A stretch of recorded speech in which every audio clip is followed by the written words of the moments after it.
کی خاطر ہوتا ہے، وہ دراصل عشق نہیں بلکہ فسق ہوتا ہے۔ جب تک اپنا عیب زائل نہ ہو جائے، دوسروں کے عیب پر انگلی اٹھانا ناانصافی ہے۔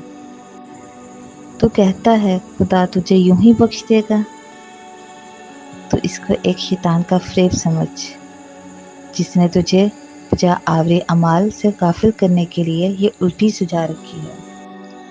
جب مرید پر شیخ کے بارے میں وسوسے آئیں تو وہ سمجھ لے کہ اس کے دین پر تباہی کے آثار نمودار ہو گئے ہیں۔ اپنی آواز کے بجائے اپنے دلائل کو بلند کیجیے۔ پھول بادل کے گرجنے سے نہیں، برسنے سے اگتے ہیں۔